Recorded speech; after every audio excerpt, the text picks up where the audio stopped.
മക്കൾക്ക് പേരിടാൻ കിടന്ന് നെട്ടോട്ടമോടുമ്പോ ഒരു പെണ്ണ് ഗർഭിണിയായി കഴിയുമ്പോൾ തന്നെ എന്റെ കുഞ്ഞിനെന്ത് പേരിടണമെന്ന് ചിന്തിക്കുന്നവരുണ്ടല്ലോ. അല്ലാഹുവേ, വാപ്പയുടെയും ഉമ്മയുടെയും പേരിന്റെ ഒന്നാമത്തെ അക്ഷരം വേണമെന്ന് കരുതിക്കൊണ്ട് അല്ലാഹുവേ അർത്ഥം പോലും നോക്കാതെ ഫേസ്ബുക്കിൽ കയറിയിട്ട് ഡിക്ഷണറി നോക്കുന്ന എന്റെ പ്രിയപ്പെട്ട സമൂഹത്തോട് അല്ലാഹുവിന്റെ ഖുർആൻ പറഞ്ഞു തരുന്ന പേരുകൾ അറിയുമോ? അല്ലാഹുവിന്റെ ഖുർആൻ പറയുകയാണ്, യാ അയ്യുഹൻ നബിയ്യു ഇന്നാ അർസൽനാക ഷാഹിദാ. മക്കൾക്ക് പേരിടുന്ന എന്റെ പ്രിയപ്പെട്ടവരോട് ഖുർആൻ പറഞ്ഞ പേരാണ് ഷാഹിദ്. അല്ലാഹുവിന്റെ ഖുർആൻ അർത്ഥം പോലും നോക്കേണ്ട സഹോദരങ്ങളെ, ഖുർആനിലുള്ള പേരാണ്. അല്ലാഹുവിന്റെ റസൂലിന്റെ പേരാണ് ഷാഹിദ്. രണ്ടാമതായി ഖുർആൻ പറയുന്നു മുബശ്ശിറാ.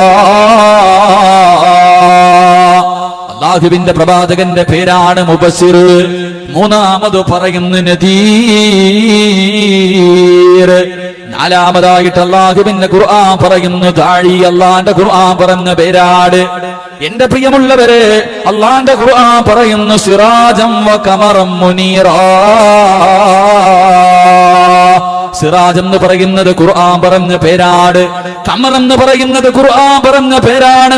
മുനീർ എന്ന് പറയുന്നത് ഖുർആൻ പറഞ്ഞ പേരാണ്. മക്കൾക്ക് പേരിടാൻ പരിശ്രമിക്കുന്ന എന്റെ പ്രിയപ്പെട്ടവരെ, ഖുർആൻ പറഞ്ഞ പേരാണ്.